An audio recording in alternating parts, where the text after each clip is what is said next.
À cet endroit, nous élevons Jésus. À cet endroit, nous acclamons Jésus. À cet endroit, nous disons que Jésus est merveilleux. Parce que c'est lui qui avait envoyé Paul. C'est lui qui avait envoyé Branham. C'est lui qui a envoyé Wesley. Qui a envoyé Moïse. Qui a envoyé Élie, Jérémie. Toute la sommation des prophètes se trouve dans le Seigneur Jésus-Christ. C'est pourquoi il est le premier dans toutes choses. Il est le tout-puissant, il est le tout-en-tout, il est le créateur de ce et la terre. Il est la guérison divine. Si vous avez un problème dans la vie, c'est lui qui vous donne la solution. Amen. Si vous êtes malade, c'est lui qui vous donne la guérison. Amen. Si vous êtes pauvre, c'est lui qui vous donne la richesse. Amen. Si tu es mort, c'est lui qui te donne la vie. Si tu es aveugle, c'est lui qui ouvre tes yeux. C'est celui-là que nous adorons à cet endroit. C'est pourquoi nous disons, nous acclamons le roi des rois, car il est dit de louanges. Parce qu'il est le tout-puissant, ni n'est comparable à lui, il est le Seigneur Jésus-Christ. Amen. Lisons dans Jean 1. Jean chapitre 1, au commencement était la parole. J'aime vraiment ces versets bibliques parce que c'est la parole qui a créé toutes choses. Vous devez l'aimer. La parole du Seigneur, si vous l'aimez, Dieu doit faire. La Bible dit, au commencement était la parole. Let me put my glass. Au commencement était la parole, et la parole était avec Dieu, et la parole était Dieu. Hébreux chapitre 1, verset 3. Hébreux 1, chapitre 1, verset 1 à 3. Hébreux chapitre 1, verset 1 à 3.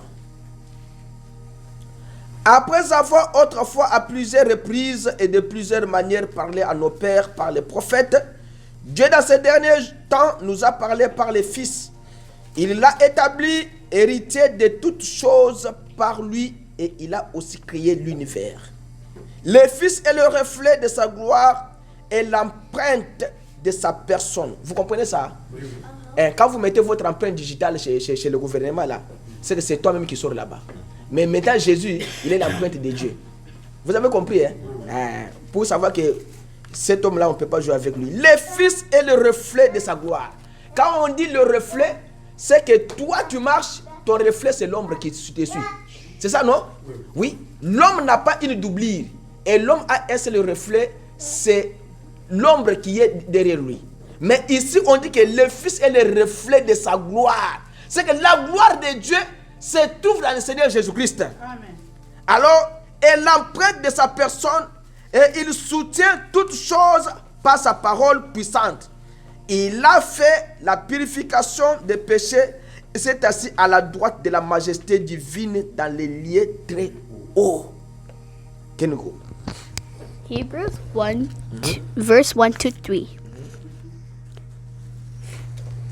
The livers manners spake its time past into the fathers by the prophets, but in these last days spoken by us by his Son, who is appointed heir of all things, by whom also he made the world, whose being in the brightness of his glory and expressed in image of his person, and unholding all things by the word of his power, when he had by himself plugged our sins, sat down. Ok, prions le Seigneur. Éternel Dieu, nous voici ce matin devant toi pour un peu expliquer ces choses par le canal du Saint-Esprit à ton peuple. Ce ne sont pas seulement ceux qui sont ici et ceux qui écoutent au loin, qu'ils puissent aussi bénéficier, Seigneur Jésus, des bénédictions qui sortiront de cet endroit. Nous remettons chacun de notre sainte main, ouvre nos entendements spirituels, nos pensées, afin de saisir l'élément spirituel dans cette prédication. Seigneur, déplace-moi du chemin, déplace mon frère dans son chemin.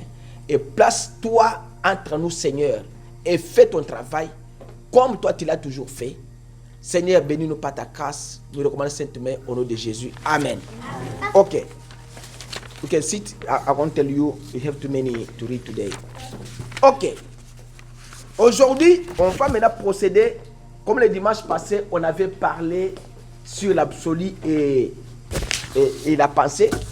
C'est dans cette même prédication. Aujourd'hui, nous allons commencer sur les 3 règles indispensables à respecter par rapport à la parole de Dieu pour un chrétien.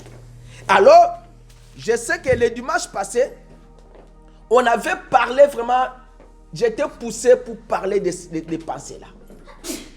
Parce que c'est comme si quelque chose me disait de le faire. Alors, j'ai reçu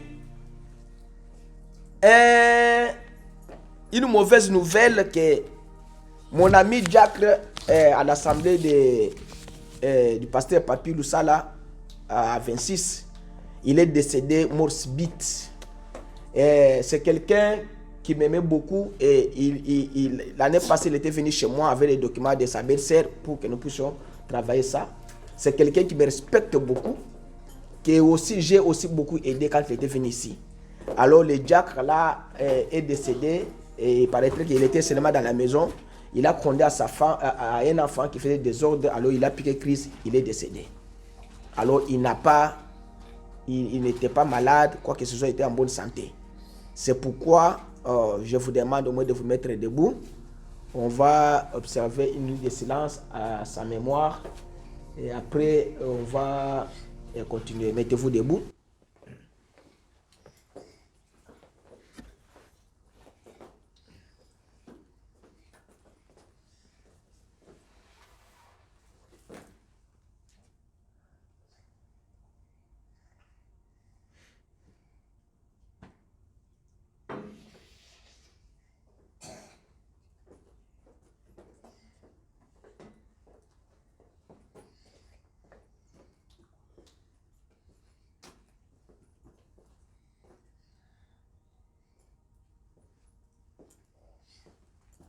Seigneur Jésus, nous prions pour la famille de Papa Freddy Toumba, qui a laissé sa femme et les enfants, Seigneur, qui sont petits, Seigneur.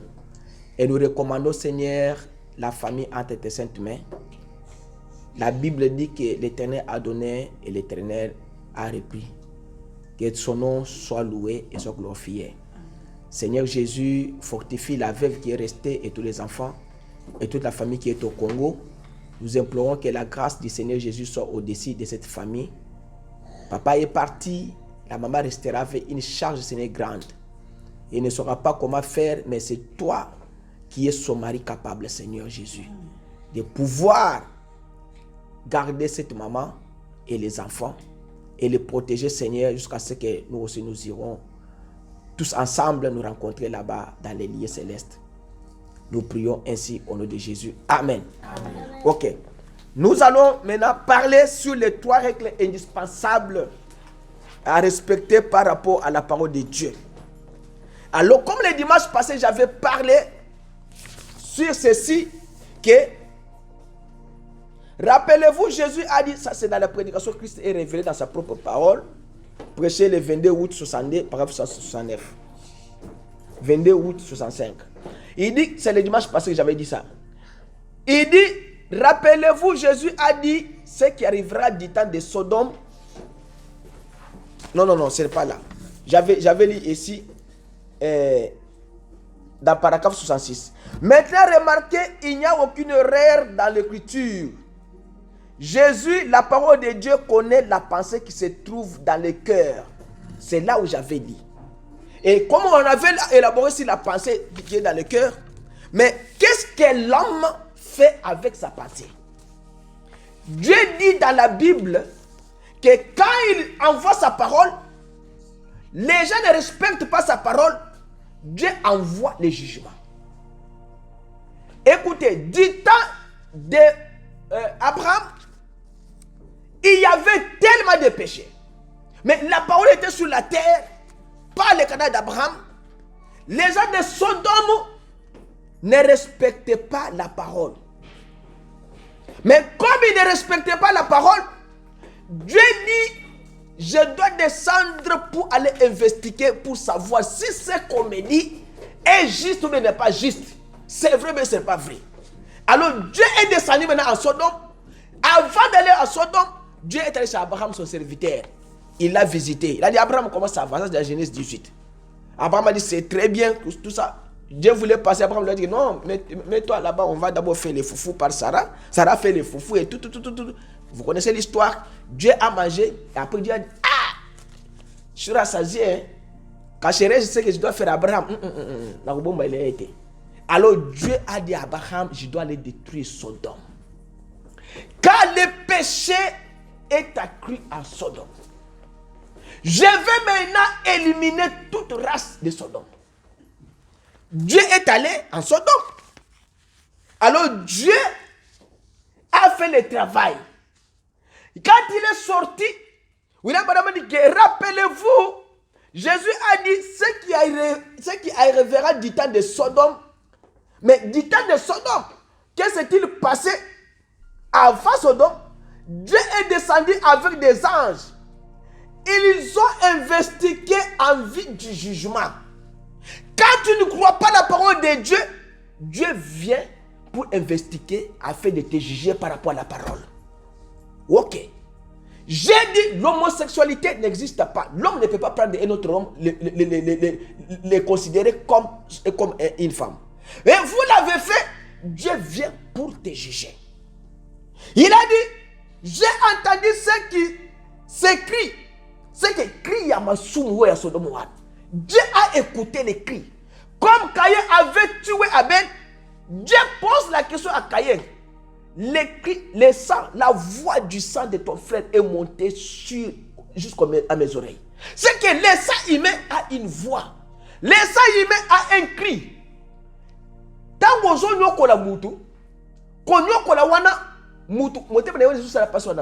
c'est un cri qui monte vers l'éternel. Ici, il dit que le cri là est monté là-bas, qui est tellement rempli du péché, tellement grand aussi. Je suis descendu pour voir si tout cela est entièrement la vérité ou pas. Et c'est juste. Quand Dieu est descendu là-bas, les anges ont trouvé que c'est juste. Qu'est-ce que les gens de Sodome ont fait avec les anges? La Bible dit clair que les gens de Sodome sont sortis pour prendre les anges et les considérer comme leurs femmes. Ah, quel courage!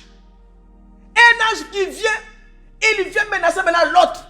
On nous a appris qu'il y a des étrangers qui sont venus dans ta porte. Fais-les sortir afin que nous puissions les connaître. Vous comprenez ça? C'est un terme que la Bible a utilisé. Mais connaître là, ce n'est pas les connaître en tant que les hommes, les prendre comme les femmes.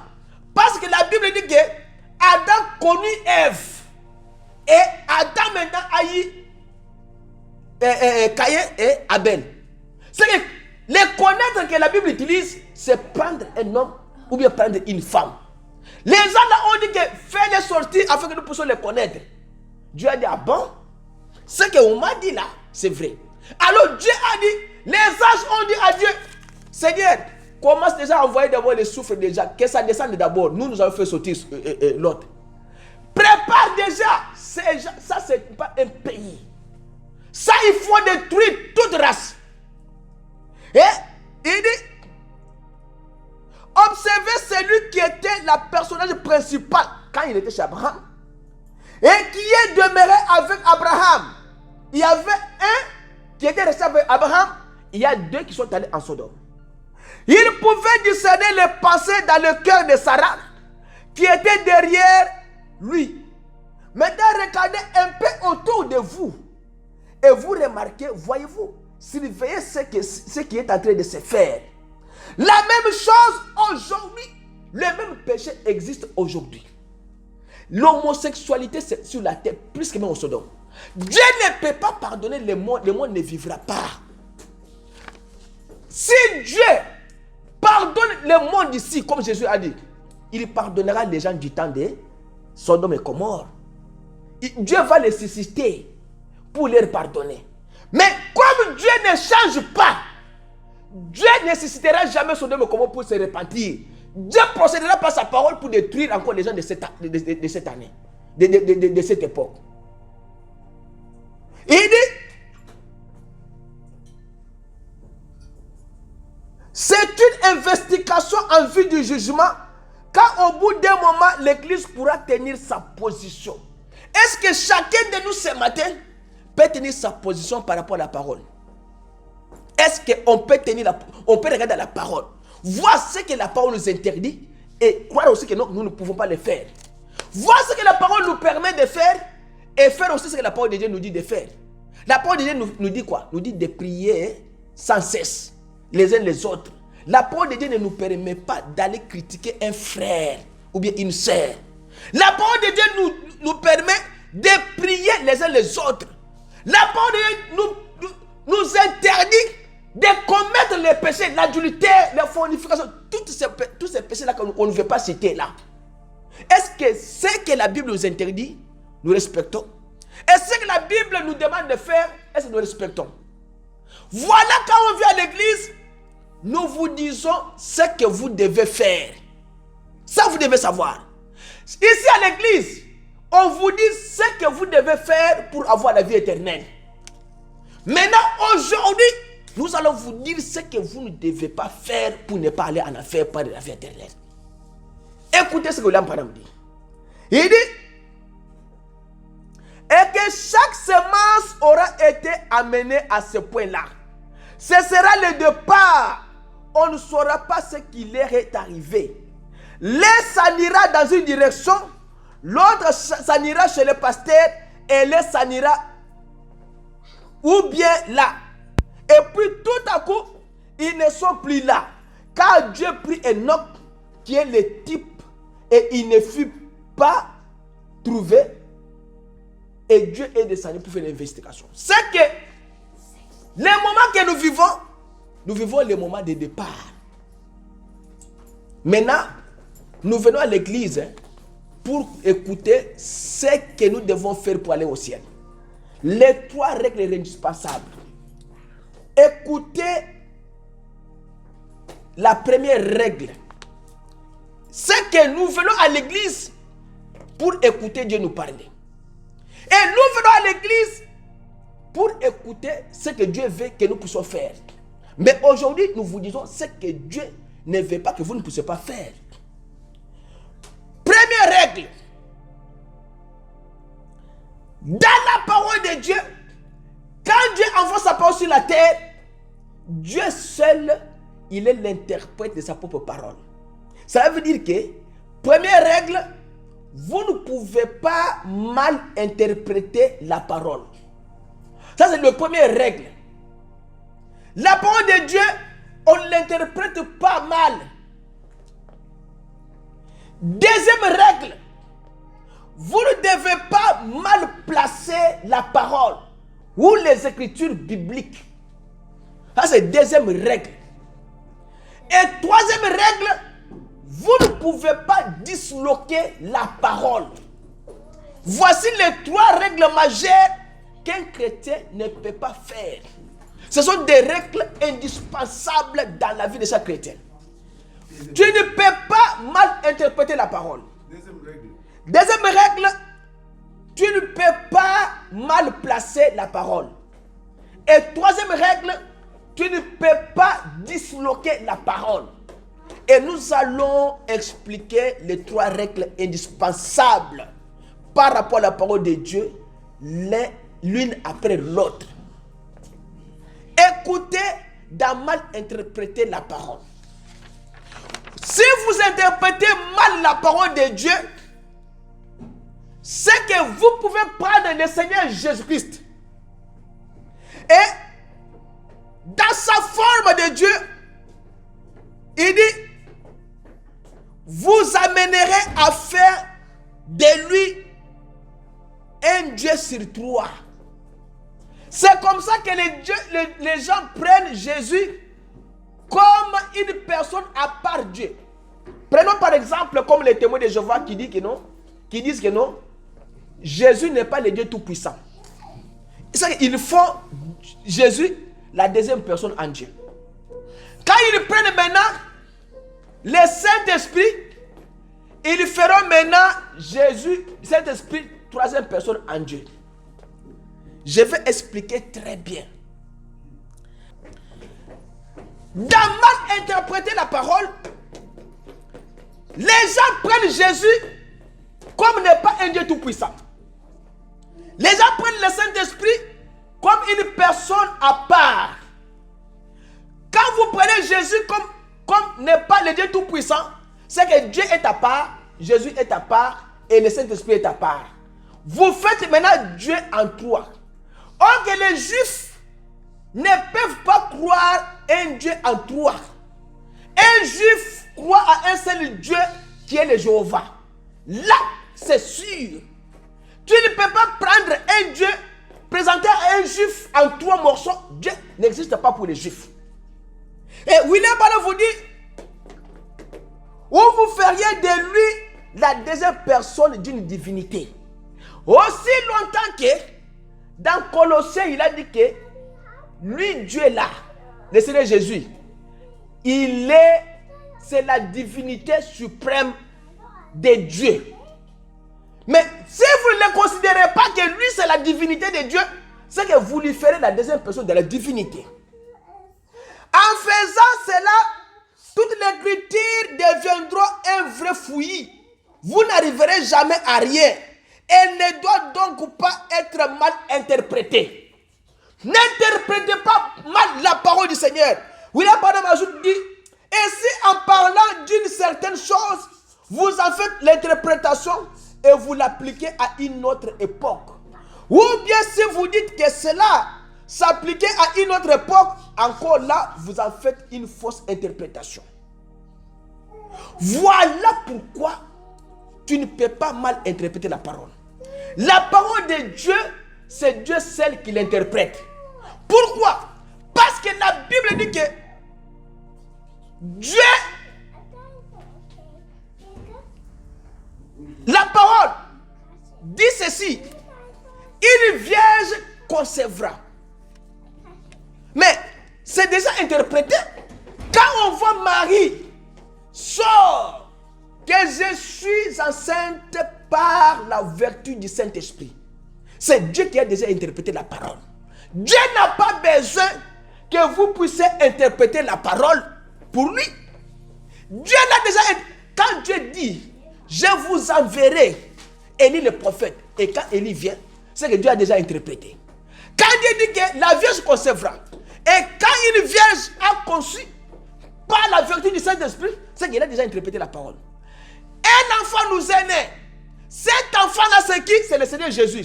Quand vous le voyez marcher dans les rues de Galilée, c'est qu'il est déjà interprété cette parole-là. 1 Timothée 3,16 dit quoi? Le Dieu là, le Tout-Puissant là. 1 Timothée 3,16.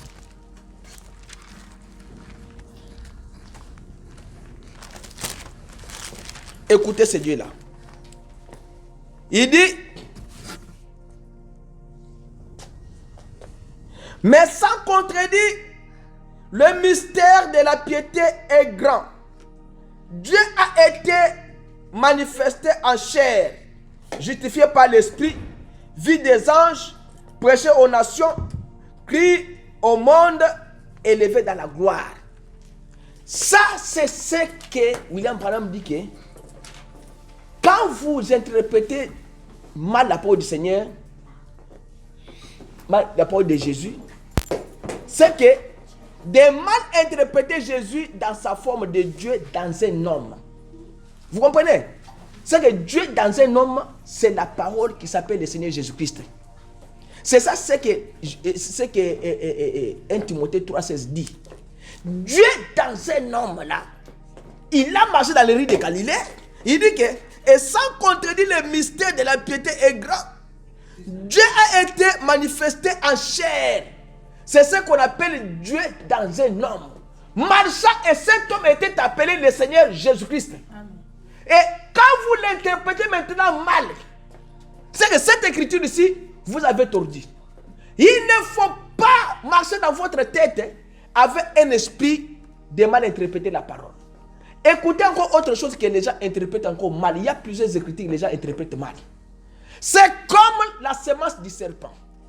C'est que Caïn était le fils du diable.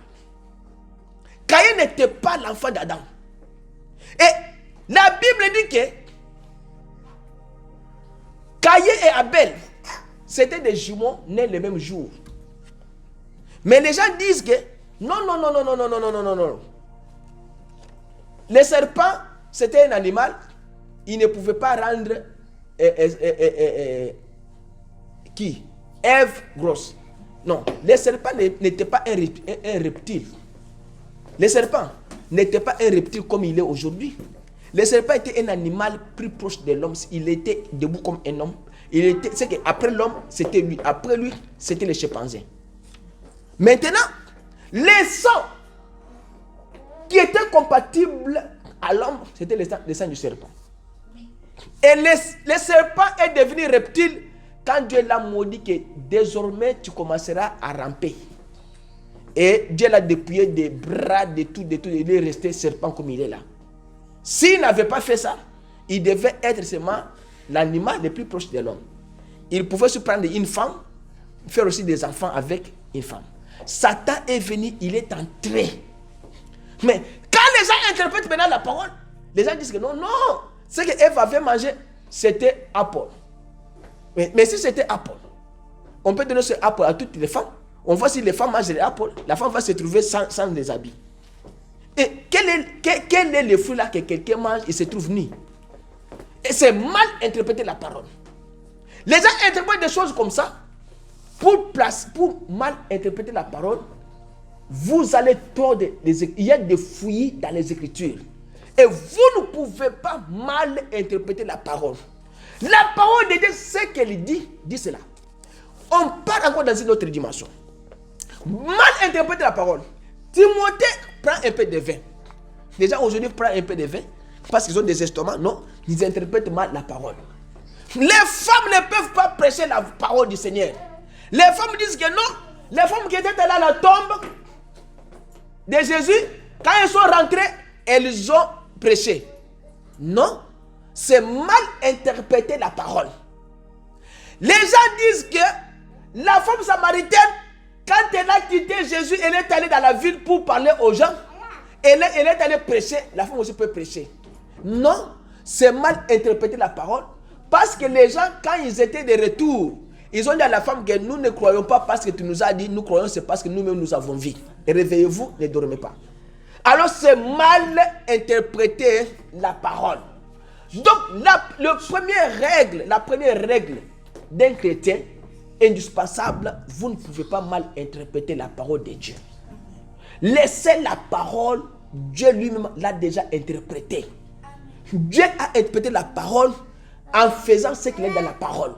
Une vierge concevra. Quand la vierge est venue Marie, c'est que Dieu a interprété sa parole. Laissez la parole de Dieu comme ça. William Branham dit, et si quelqu'un interprétait mal Jésus-Christ dans la Bible, comme n'étant pas Dieu lui-même, faisait de lui une deuxième personne ou bien un Dieu sur trois, cela bouleverserait chaque parole de la Bible entière. Cela volerait le premier commandement: tu n'auras pas d'autre Dieu devant ma face. Vous comprenez? Le premier commandement, tu n'auras pas un autre Dieu. Mais quand vous prenez Jésus-Christ, vous le faites une deuxième personne en Dieu, c'est que vous avez violé. Ce n'est pas volé, mais violé le commandement, le premier commandement, que vous n'aurez pas un autre Dieu devant ma face. Donc prenez Jésus comme le Dieu tout-puissant. Prenez Jésus, Dieu lui-même dans cette chair-là. Parce que 1 Timothée 3,16 vous dit qu'il était Dieu dans la chair. Prenez Jésus, comme il a dit, si vous demandez quelque chose à mon nom, moi Jésus, Papa, le Père qui est aussi là, va vous l'accorder. Philippe a dit, montre-nous le Père. Jésus lui a dit, ah Philippe, tu me demandes de te montrer le Père. Mais celui qui m'a vu, a vu le Père. Il est le Dieu tout-puissant dans ce corps-là. Ça c'est Dieu a pris seulement la chair là, appelée Jésus. Mais à l'intérieur là-bas, Dieu lui-même était là. Parce qu'il pouvait saisir même les cercueils. Et l'homme pouvait sortir. Il n'y a personne qui peut donner la vie à un homme sauf Dieu. Mais si vous voyez quelqu'un venir et donner la vie à un mort, cet homme-là c'est Dieu. Parce que William Branham dit que ça c'est La forme de Dieu, de Jésus, c'est Dieu dans un homme. Quand vous voyez Dieu faire la chose extraordinaire, écoutez ce que je vais vous dire. William Branham, Dieu lui a donné une vision 3 ans avant que la vision se réalise. Écoutez bien, ouvrez vos oreilles. William Branham a dit aux gens, prenez vos Bibles, comme vous marchez avec vos Bibles, écrivez derrière la page des cartes de la vision. J'ai vu qu'il y a un enfant qui a été écrasé par les véhicules dans un milieu où il y avait beaucoup de montagnes. Et c'était comme dans une frontière comme ça. Et l'enfant était mort. Et Dieu m'a montré que j'avais prié et l'enfant était revenu à la vie. Maintenant, les années sont passées. Frère, Dieu peut vous montrer une vision aujourd'hui. 18 ans plus tard, ça va se réaliser. Ah, ça c'est vrai. Ne croyez pas que non. Moi, j'ai fait seulement que quand Dieu va me montrer aujourd'hui que ça se fasse aujourd'hui. Jamais. Dieu n'est pas un sentimentaliste. Dieu ne suit pas les pensées de l'homme. Dieu ne suit pas les pensées de vos cœurs. Dieu suit sa parole. Il a dit, l'enfant ressuscitera. Des années plus tard, on peut te donner une prophétie aujourd'hui. Toi, tu dis que non. Depuis qu'on m'a donné la prophétie là, ça fait presque 5 ans, ça ne s'est jamais réalisé. Est-ce que c'est le problème de la personne qui a donné la prophétie? Non. C'est le problème des réalisateurs de la prophétie. Donc, vous devez le savoir. Je peux vous dire quelque chose aujourd'hui que toi, tu seras ministre, mais tu te trouves dans les chaises roulantes. Tu dis, moi, tu as un ministre. Mais au moins, après, à 69 ans, bah, nommé ministre, tu vas te repentir. Mais tu vas faire quoi? C'est que la parole du Seigneur s'accomplit au temps convenable quand Dieu veut que cela s'accomplisse. William Branham est allé maintenant prêcher en Finlande. Il a oublié. Maintenant, comme son fils Billy Paul était devant, dans un véhicule devant, lui était derrière. Alors il y a l'embouteillage maintenant dans la rue. Il dit, écoutez, comment nous avons freiné comme ça? On lui informa que non. Non, il y a un véhicule qui a fait l'accident devant. Maintenant, son cœur a battu. C'est que c'est mon fils qui a fait l'accident, bien sûr, comment? À cette époque-là, il n'y avait pas de téléphone comme aujourd'hui. Il y avait des télégrammes, mais télégrammes, quand vous êtes dans les véhicules, il n'y a pas de télégrammes. Maintenant, il est sorti pour aller voir maintenant, parce qu'il y a l'embouteillage maintenant, le véhicule ne bouge pas. Quand il est sorti, il a trouvé qu'il y a un remorque qui a marché sur le véhicule, la voiture d'un papa, et le remorque a cogné et l'enfant de 10 ans était décédé. Et le remorque a marché, le pinet de remorque ont marché sur l'enfant. L'enfant était en veste noire et l'enfant est resté dans les macadam comme papier, comme dessin animé. Il n'y avait rien à ramasser. C'est qu'il fallait seulement ramasser seulement les débris, mettre dans les sachets, jeter. Maintenant, quand William Branham est venu,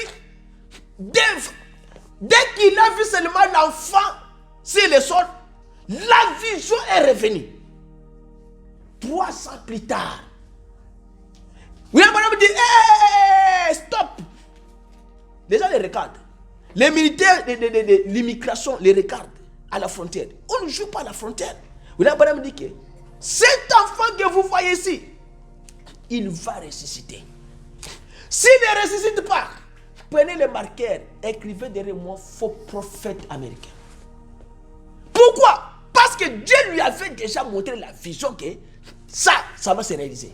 Et William Branham dit maintenant à son cortège là, vous avez écrit dans vos Bibles, je vous avais dit qu'il y aura un enfant dans un endroit comme ça, il y a beaucoup de montagnes. Oui, tu l'as fait avec Élysée. Ils ont vu que c'est vrai. William Branham s'est présenté devant cet enfant. Il a dit seulement à Dieu, Seigneur, c'est toi qui m'avais montré la vision, réalise ta vision maintenant. Frère, les gens sont tombés évanouis. Les militaires évalués, les policiers évalués, la maman évaluée, tout le monde évalué, son cortège évanoui. Comment un enfant que le pinet a marché sur l'enfant? Et ils ont vu seulement l'enfant commence à prendre forme sur les macadam. Les sangs qui étaient papiers là, les sangs commencent à venir entrer dans l'enfant. Attention, quand Dieu dit quelque chose avec un homme que Dieu, si l'homme a Dieu à l'intérieur, quand il voulait quelque chose, croyez que ça va arriver. Croyez. Quand maintenant l'enfant a pris forme, et l'enfant et l'enfant, c'est que la forme, d'abord, Dieu a fait que la forme de l'enfant revienne. La forme est revenue. Après, l'enfant a respiré. On a pris l'enfant, on l'a relevé. La maman tombe. Papa tombe. Les cortèges tombent. Les policiers tombent. Maintenant, vous tombez maintenant. Qui va venir prendre l'enfant? Vous voyez? Dieu du ciel, quand il est avec un homme, c'est un homme à craindre. Jésus avait touché les cercueils. Une maman veuve qui avait un seul enfant. Maman pleurait. Jésus a eu compassion de cette maman-là. Il a dit, déposez les cercueils. Ils ont déposé. Les gens pouvaient dire que non, il est déjà mort. Jésus a dit, je suis la vie et la résurrection. Amen. Il a touché les cercueils. La personne est sortie. Jésus a dit, Biba, la personne maman naïe. Dieu ait compassion de vous. Amen. Et quand maintenant l'enfant est ressuscité, l'immigration a été alertée. Ils ont dit, nous n'avons jamais vu de tels pareils. Frère, même si ton enfant toi meurt dans la maison, même la foi de prier pour que l'enfant revienne. Il faut que cela soit Dieu. Si ce n'est pas Dieu, écoutez. Quand William Branham est entré maintenant dans la ville de Feniland là, les caporales, les militaires, les policiers, les gouverneurs, ils ont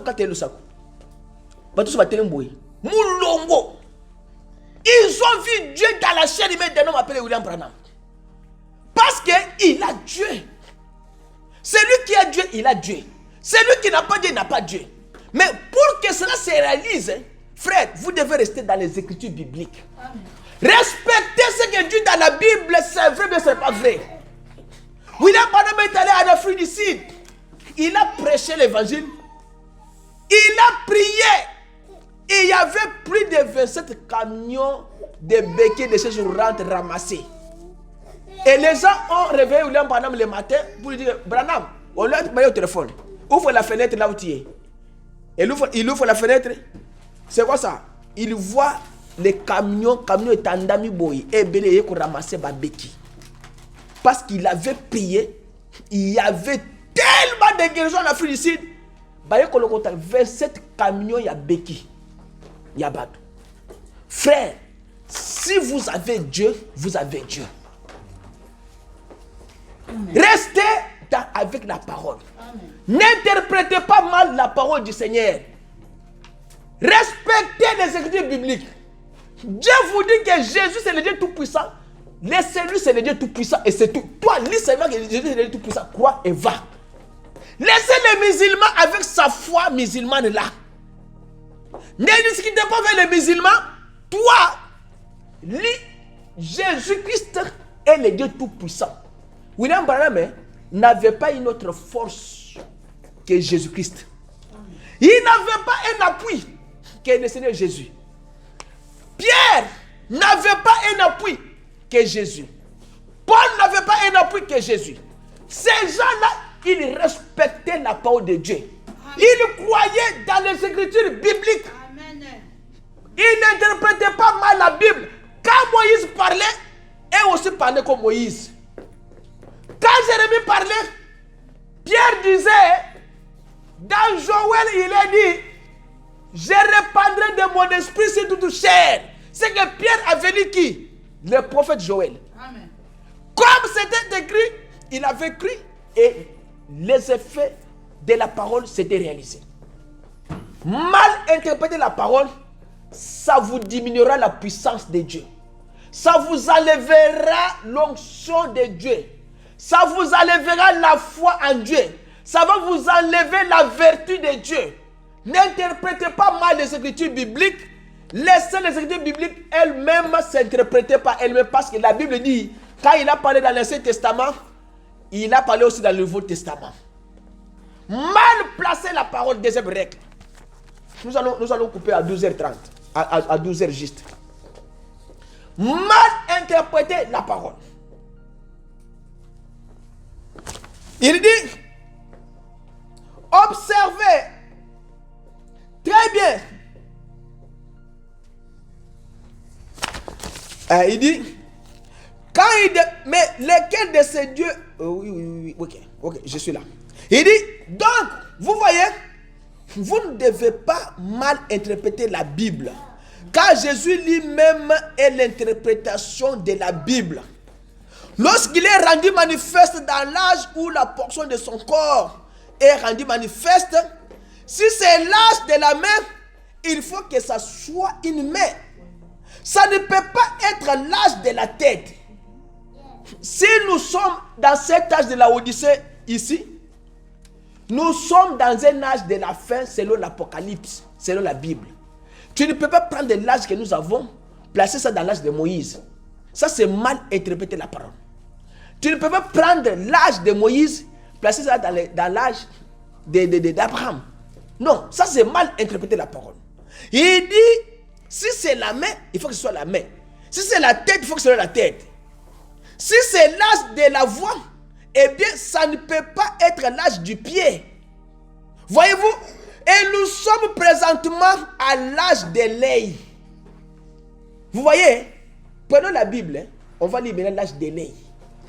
Nous sommes dans l'âge de l'œil. L'œil de l'aigle.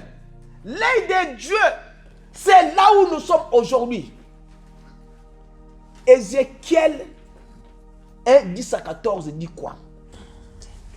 Quant à la figure de leur face, ils avaient tous une face d'homme. Ça, c'est la première face. Ça, c'est le premier être. Tous les quatre, une face de lion. Deuxième. À droite, tous les quatre, une face de bœuf. Ça, c'est troisième. Et à gauche, et tous les quatre, une face d'aigle. 11. Leurs faces et leurs ailes étaient séparées par les os. Deux de leurs ailes étaient jointes l'une à l'autre et deux couvraient leur corps. Chacun marchait droit devant soi. Ils allaient où l'esprit les poussait. C'est que l'homme, l'aigle, les lions et le bœuf, ils allaient où l'esprit les poussait. Et où l'esprit les poussait à aller. Et ils ne se tournaient point dans leur marche. L'aspect de ces êtres vivants ressemblait à des charbons de feu ardent. C'était comme l'aspect des flambeaux et se fait circuler entre les êtres vivants. Il jetait une lumière éclatante et il en sortait des éclairs. 14. Et les êtres vivants couraient et revenaient comme la foudre. C'est qu'il y avait l'homme, il y avait le lion, il y avait le bœuf et il y avait l'aigle. C'est qu'il y avait l'âge de l'homme, l'âge de bœuf, l'âge de lion et l'âge de l'aigle. Maintenant, ici, là, on dit que nous sommes dans l'âge de l'aigle, l'âge de l'œil. L'œil de Dieu, c'est parce que Dieu utilisait les prophètes comme des aigles. Il a dans la Bible qu'il a ramené le peuple d'Israël dans leur patrie par les ailes de l'aigle. C'est que l'aigle là, c'est le prophète. You can read. Ezekiel 1, verse 10 to 14. As for the likeness of their faces, they four had the face of a man and the face of a lion on the right side, and they four had a face of an ox on the left side. They four also had the face of an eagle. Thus their face and their wings and stretched upward. 2 wings of every one were joined one to another, and 2 covered their bodies. And they went every one straight forward. Within the spirit was to go. They went and they turned not when they went.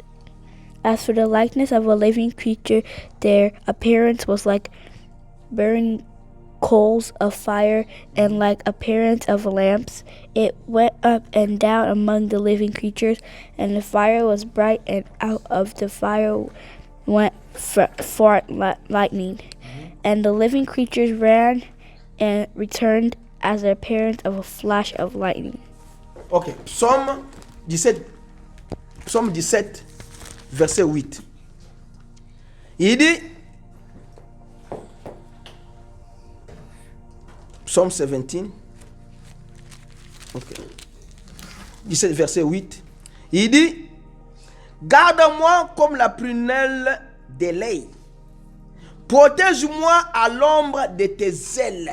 Amen. Ah, ça c'est Dieu qui a un œil comme l'œil de l'aigle. Dans l'âge où nous vivons, ça c'est Psaume 17, 8. Garde-moi comme la prunelle de l'œil. Protège-moi à l'ombre de tes ailes. Est-ce que Dieu a des ailes? Dieu a des ailes. L'aigle là, et l'œil là, c'est Dieu. Et William Branham dit que, après maintenant l'œil, attends, tu vas lire ça. Nous sommes maintenant, celui qui vient après l'œil là, de l'aigle là. Maintenant, Jésus maintenant vient lui-même. C'est que après l'âge que nous vivons, après le pyramide là, il y a maintenant Dieu lui-même maintenant qui vient maintenant pour s'ajuster dans cette pyramide là. Lis d'abord ça. Psalm 17, verse 8.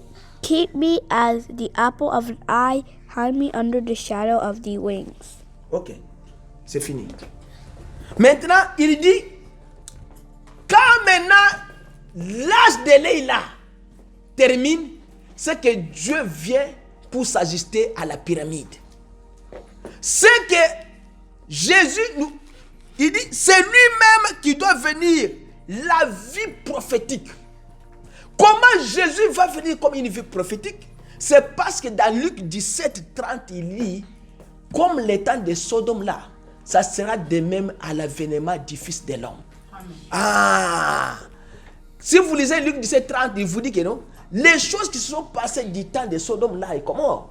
Ça sera la même chose qui viendra dans les jours où le Fils de l'homme va se révéler sur la terre. Et le Fils de l'homme, comment il va se révéler sur la terre? Il fallait qu'il se révèle à travers quelqu'un. C'est le Saint-Esprit qui vient habiter dans des hommes. Le Saint-Esprit qui vient vous donner le message. Il vous dit que non, moi, Dieu, je vous donne William Branham comme prophète de cet âge. Tu ne peux pas écouter maintenant le message de Wesley parce que c'est le temps passé. Tu ne peux pas marcher avec le message de Moïse parce que Jésus, quand il est venu sur la terre, il avait son propre message. Jésus n'a pas prêché le message de Jean-Baptiste, la repentance, jamais. Écoutez très bien ce que je vous dis. Ce sont des choses que vous devez retenir. Moïse, dans l'Ancien Testament, il avait un message. C'était le jugement, la loi, les jugements et la condamnation. Jésus, dans le Nouveau Testament, c'est Moïse lui-même qui a dit, Dieu vous enverra un autre prophète comme moi. Celui qui ne l'écoutera pas, il sera retranché du milieu du peuple. Mais le prophète là, c'est le Seigneur Jésus. Il y a beaucoup d'écritures dans le Nouveau Testament. Comme Jean est allé voir son frère. Il lui a dit que nous avons trouvé celui qu'on appelle, mais c'est ce que Moïse a parlé dans les Écritures. Maintenant, dans le Nouveau Testament, comme Moïse avait la loi et les jugements, Jésus est venu pas avec la loi. Jésus est venu avec un message de grâce et de pardon. Comme vous étiez condamné en fonction de vos péchés, moi je viens maintenant avec un message de grâce. Quiconque croit en moi vivra. Et c'est tout. Jésus a dit que quiconque croit en moi, Jésus, il vivra. Mais si tu ne crois pas en Jésus, tu ne vivras pas. C'est pourquoi nous croyons en Jésus. Nous savons que quand bien même nous serons morts, mais nous allons ressusciter quand lui-même viendra. Amen. Parce qu'il est le grand prêtre, le prêtre des prêtres. Amen. Il est appelé un souverain sacrificateur, Jésus-Christ. Alors nous sommes fiers d'avoir un grand frère comme le Seigneur Jésus. Il a dit que quand bien même vous allez mourir, mais vous vivrez. Parce que Jésus, il est le chemin, il est la vie et il est la vérité. Amen. Tu vois? Les chemins pour vous montrer où est-ce que vous allez. Il est la vie pour vous transmettre la vie, enlever la mort. Il est la lumière parce que la lumière luit dans les ténèbres. Comme vous avez été condamné par la loi de Moïse, maintenant moi je suis venu comme une lumière pour vous éclairer, pour vous dire. Moïse avait dit, ne tuez pas. Mais moi je vous dis, celui qui se met en colère contre son frère l'a déjà tué. Donc commencez par la colère. Enlevez de la colère. Moïse vous avez dit que quiconque prend la femme d'autrui, il a commis l'adultère. Mais moi je vous dis, celui qui regardera une femme, même celui qui n'est pas sa femme, envie de la convoiter, il a déjà commis l'adultère avec lui dans son cœur. C'est que Jésus est venu pour vous dire, je ne suis pas venu pour vous donner la paix, mais l'épée, la parole. Je vous donne cette parole afin que si vous croyez, si vous avez foi en Dieu, vous allez vivre. Amen. Si vous n'avez pas foi en Dieu, vous ne vivrez pas. William Branham dit, vous voyez, un âge succédant à l'autre, nous avons commencé par le fondement. Vous voyez, c'est que l'église commence avec la prédication de l'évangile par le fondement de la prédication des apôtres. L'église ne peut pas commencer avec de sortir les gens dans une autre prêcher l'évangile. Ça commence par la parole, par le fondement. Quel était le fondement de l'église? Prenez ceci. Regardez le fondement de l'église. Prenez ceci. Frère Lucien, tu peux prendre. Prenez ceci. Regardez le fondement de l'église. Vous voyez le fondement? Ça commence en bas là-bas. Il y a ceci. On dit, il y a Éphèse, il y a la foi et il y a Paul. J'ai dit le vertical. C'est ça le fondement. C'est que Éphèse, c'est l'âge. Ils avaient quelle doctrine? Ils avaient la foi en croyant. Tu vois? Mais quel était le messager? C'était Paul. Tu vois? Quand Jésus est parti, c'est que Jésus a laissé une base sur la terre. Prenons Apocalypse 1. Prenez ça. Écoutez ce que la Bible dit en Apocalypse 1. Ah, ici on lit beaucoup la Bible. Hein? Ça c'est bien. Prenons Apocalypse 1. Ça c'est la base là. Apocalypse 11. Il dit, ceux qui disaient, ce que tu vois, écris-le dans un livre et envoie-le au... Cette église. Ah, première église. En Éphèse. Ah, regardez en bas là-bas, il y a quoi? Il y a Éphèse. Apocalypse 1:11. Éphèse, il y a la foi et il y a Paul. Ça, c'est le premier âge de l'église. C'est que la base de l'église, la base de notre âge commence par là. Deuxième, c'est quoi? Smyrne. Il y a qui avant Paul? Après Paul? Il y a Irène. Irénée. Et il y a quoi au milieu? La vertu. Après ça?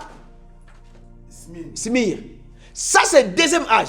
C'est qu'il y a l'âge. Attends, tu vas lire. L'âge là. Et le messager. Et la doctrine, la foi qu'ils avaient là. Troisième, il y a Pergame. L'âge de Pergame. Et qu'est-ce qu'ils avaient au milieu? Ils avaient la connaissance. La connaissance de la parole de Dieu. Et le messager était qui? Martin. Ça, c'est le messager. Troisième, il y a quoi? Thyatire. Ils avaient quoi au milieu là-bas? Ils avaient la tempérance. La tempérance. Et le messager? Colomba. Cinquième, ils avaient quoi? Sarde. Et ils avaient quoi au milieu? Ils avaient la patience. La patience. Et le messager? Luther. Sixième, Philadelphie. Ils avaient quoi? La piété. Et le messager? Wesley. Septième âge et le dernier âge? L'Odyssée. L'âge que nous avons maintenant. Ça, c'est les chapeaux. Ils avaient quoi dans l'Odyssée? Ils avaient l'amour fraternel. l'amour fraternel. C'est que nous sommes dans l'âge de l'amour fraternel. Le messager, c'est qui? C'était William. William Branham. Mais à la tête, là, il y a quoi maintenant? Il y a amour Amour. On a écrit quoi? et le Saint-Esprit. Ah! C'est ça ce qu'on dit que après l'âge de l'œil que nous avons maintenant, Dieu lui-même va venir maintenant pour couvrir l'âge. C'est que Nzambe yemoko aye Yesu nde atindi ba messager no swana pour que a Yesu ko yekofanda de ko la pyramide pour pyramide s'ajuster. S'il s'arrête à la Odyssée, la pyramide n'est pas complète. Il fallait que l'œil de l'aigle vienne. Il fallait que Dieu lui-même vienne pour compléter maintenant la pyramide. Ça, c'est maintenant le Saint-Esprit lui-même qui viendra maintenant dans un homme. Lis, Apocalypse, just 11. Saying, I am Alpha and Omega, and first and the last, and what thou seest write in the book and sent into the 7 churches which are Asia and Apophia and Samaria and into Pergamos and into Diataria. Only 11, right? Okay. Diataria and into Sardis and into Philadelphia and into Laodicea. Okay, stay there. Revelation chapitre 2. Maintenant, prenons maintenant Apocalypse chapitre 2. Écoutez maintenant ce qu'il dit pour l'Éphèse là. Parce que nous sommes ici dans la base, le fondement que nous avons. Il dit écrit à l'âge de l'église d'Éphèse. Maintenant, parce que dans l'Éphèse là, il y a la foi. Écoutez maintenant ce que Jésus lui-même dit pour la base, le fondement. Ça, c'est ce qu'on appelle la stature d'un homme parfait. C'est dans, au-dessus là, j'ai écrit 1 Pierre combien? 1 Pierre 1 jusqu'à 5. Ah, on va lire ça. Parce que nous avons, je crois, combien de minutes qui nous reste? À peu près 5 minutes. On va compter dimanche prochain. Oui, nous avons 10 minutes. Il dit, écrit à l'ange de l'église d'Éphèse. Ici, on dit l'ange. Je vais vous expliquer des histoires petit à petit. Il y a l'âge de l'église et il y a l'ange de l'église. L'ange, ce sont des messagers. L'âge, c'est l'époque. Là, vous devez être sûr. Parce que c'est dans l'Apocalypse ici, je dois vous lire ça. Écrit à l'ange de l'église d'Éphèse. Voici ce que dit celui qui tient les 7 étoiles. Les 7 étoiles là, ce sont les 7 messagers des 7 âges de l'église. Dans sa main droite, celui qui marche au milieu de quoi? Des 7 chandeliers d'or. Vous voyez, celui qui marche au milieu de ces chandeliers d'or, c'est qui? C'est le Seigneur Jésus. Si lui ne vient pas coiffer la pyramide là, Wesley, Paul, Pierre, Bakono, Soana, c'est que le message n'a pas impact. C'est que Jésus, il est le poteau d'attache. Yé azali, ceux qui soufflent et sili, yen mutozo yeko sili sayango. Il dit, c'est lui qui est au milieu de quoi? De cette quoi? Cette chandelier. Maintenant, cette chandelier là, je me limite à vous parler là, tu vas lire. Ce chandelier là, prenons Apocalypse 1, 13. Il dit quoi? Apocalypse 1, 12 à 13. Je me retournais pour voir quelle était la voix qui me parlait, et après m'être retourné, j'ai vu cette chandelier d'or. Ah. Maintenant ici il dit que non, il est au milieu de ce chandelier. Voilà d'abord. Et au milieu de ce chandelier, quelqu'un qui ressemblait à qui? À un fils d'homme. C'est qui là? C'est le Seigneur Jésus-Christ. Vêtu d'une longue robe et ayant une ceinture d'or sur la poitrine. Mais dans Apocalypse 2, quand il commence maintenant à donner le message de chaque âge de l'église, il dit, voici ce que dit celui qui tient les 7 étoiles. Celui qui tient les chandeliers, les messagers là. Dans sa main droite, C'est lui qui marche au milieu de ce chandelier d'or. C'est lui que Jean a vu dans Apocalypse 1:13 là. Il est maintenant au milieu de ce chandelier, il marche. Tu peux lire ça. And to the angels of the church of Ephesus write, these things saith he that holdeth the 7 stars in his right hand, who walketh in the midst of the 7 golden candlesticks. Revelation 2, verse 1. C'est fini, non? Okay. Can you read Revelation 1:13? I turned to see the voice that spake with me, and being turned, I saw 7 golden candlesticks, and in the midst of the 7 candlesticks, one like unto the Son of the Man, clothed with a garment down to the foot, a girt about the paps of the golden girdle. Ok. Vous voyez maintenant, si nous ne tirons pas beaucoup d'attention sur l'interprétation de la parole, vous allez fausser toutes les Écritures. Chaque chrétien doit connaître dans quel âge où il est en train de vivre. Il me reste 5 minutes pour que 12 heures juste soit là. Il dit, un âge succédant à l'autre. Nous avons commencé par le fondement comme Éphèse là. Il faut commencer par là. Le premier âge de l'église où la semence est allée en terre. Il dit la semence complète. Elle a reparu premièrement par les pieds. Luther, ensuite à travers Wesley, ensuite dans les pentecôtistes, les langues et les lèvres. Voyez-vous? Maintenant, dans les yeux prophétiques, cette semence se manifeste dans l'âge où nous vivons, dans Malachie 4, et ainsi de suite. Et à présent, il ne reste plus rien à venir, sauf lui-même Jésus-Christ. Écoutez ce que je vous dis bien. Pour ce moment, il ne nous reste rien sur la terre. C'est seulement Jésus que nous attendons pour qu'il vienne coiffer la pyramide. Il n'y a rien. Tu ne peux pas prendre le message de Wesley et le prêcher maintenant. Nous avons dépassé le temps de Luther, le temps de Wesley, de Colomba, de Martin. Nous sommes dans le temps du Saint-Esprit. Il fallait que le Saint-Esprit vienne coiffer. William Branham dit qu'il ne reste plus rien à venir, sauf lui-même qui doit venir se placer à l'intérieur de cela parce que c'est la dernière chose. C'est que Apocalypse 1:13 doit s'accomplir. Apocalypse 2:1 doit s'accomplir. Il doit se mettre au milieu de ce chandelier. Il s'ajuste et la chose est terminée. C'est pourquoi vous devez vous préparer.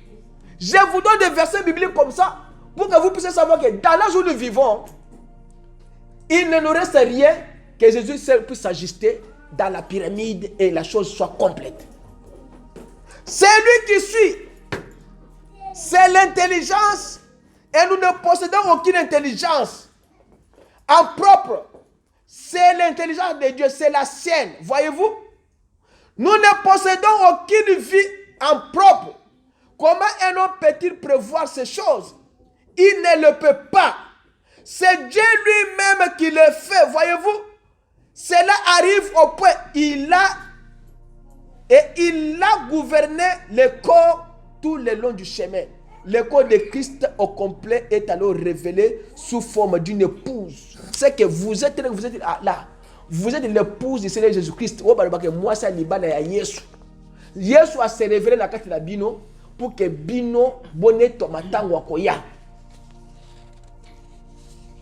Je vais vous lire seulement quelque chose un peu et je vous laisse.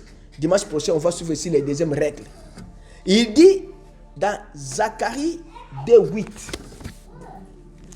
Zacharie 2:8. Zacharie 2:8.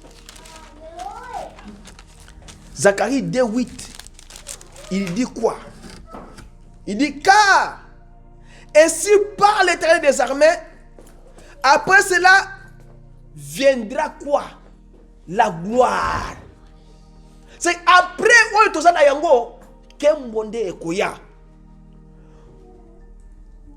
Il m'a envoyé vers les nations qui vous ont dépouillé. Car celui qui vous touche, touche quoi? La prunelle de l'œil de Dieu. Ah, Moutoua Simba Yote. Tu touches Dieu, tu touches un enfant de Dieu appelé Saint-Esprit. Ça, ce n'est pas moi, c'est Zacharie 2:8. Tu vas toucher la prunelle de l'œil de Dieu. Tu peux lire ça. Are you there? Ok. C'est la dernière des choses. Zechariah 2, verse 8. For thus says the Lord of hosts, after the glory hath he sent me into the nations which spoiled you, for he that toucheth the apple of his eye. Celui qui touche un enfant de Dieu, il touche la prunelle de l'œil de Dieu. Beaucoup de versets bibliques, moi je suis un Dieu, je suis un fait dévorant. Moi je suis Zacharie 2:8. Si tu me touches, tu touches Dieu. Ah, dis-tu comme ça. Mal interpréter la parole, ça va vous enlever la puissance. Vous allez avoir des confusions. Restez avec la parole du Seigneur. Restez avec Dieu. Croyez toutes les écritures dans la Bible. Écoutez, Dieu dit, je vous enverrai Malachie 4. Avant les jours, les grands jours là, il vous enverra Malachie 4. Tu ne peux pas interpréter cela. Crois seulement que Dieu m'a envoyé Malachie 4. Voici, je vous enverrai Élie le prophète avant que les jours de l'Éternel arrivent. Ce jour grand et redoutable. Quel est le jour de l'Éternel? C'est les derniers jours. Les jours où nous vivons, c'est ce qu'on appelle les derniers jours, les jours de l'Éternel. Ne répétez pas mal la parole. Ne regardez pas ni à gauche ni à droite. Vous avez Jésus, votre grand frère, qui va s'occuper de vous. Il s'occupera de tous vos ennemis. Il les effacera. Il est Dieu dans la chair humaine. Ne le faites pas Dieu en toi. Les dimanches prochains, on va voir mal placer la parole et disloquer la parole, c'est quoi? Mais aujourd'hui, je voulais seulement juste vous montrer que nous sommes dans cet endroit, nous prêchons Jésus vivant. Ça, je vous dis en face de vérité. Vous ne me verrez jamais prêcher notre message que le message que moi je vous donne, le message qui vient du Seigneur Jésus-Christ. Il a dit, celui qui croit en moi fera aussi les œuvres que j'ai fait. Il en fera les plus grands. Les plus grandes. Il a dit ça. Il est qui? Il est Dieu. Les témoins de Jéhovah disent que non, il n'est pas Dieu tout-puissant. Il est seulement Dieu. Non. Comment Dieu peut être Dieu? Il n'est pas un Dieu tout-puissant. Dieu a toute la puissance en lui. Il a dans la Bible, la parole a que les choses visibles et les choses invisibles. Il a la puissance sur les choses visibles et la puissance sur les choses invisibles. N'interprète pas mal la parole. Laissez la parole du Seigneur telle qu'elle est et vous allez vivre derrière cette parole. Car cette parole, c'est la vie qui est derrière la parole là. C'est la résurrection, c'est la guérison, c'est le bonheur de votre famille derrière la parole du Seigneur. Ne regardez pas ni à gauche ni à droite. Regardez à celui qui vous a envoyé au monde faire le travail. Que vous ayez la turbulence, la persécution, les problèmes. Croyez en Jésus, celui qui est votre espérance et votre dernier espoir. Car tout l'espoir de l'humanité aujourd'hui repose sur la venue du Seigneur Jésus-Christ. Batunyon sur la mokili oyo, espoir na bango mobimbe tikali ezaka boye yankolo. Si Jésus ne vient pas, beaucoup seront déçus, beaucoup vont se décapiter. Mais s'il vient, il prend aussi ses siens, mais la Bible dit qu'ils chercheront la mort, ils ne trouveront pas la mort. C'est ça le problème.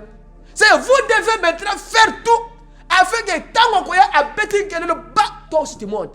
Afin que la Bible dit que liwa est pas c'est l'écrit biblique. Oluki liwa ezate. Maintenant tu vas mourir comment? Tu vas subir ma kamwana.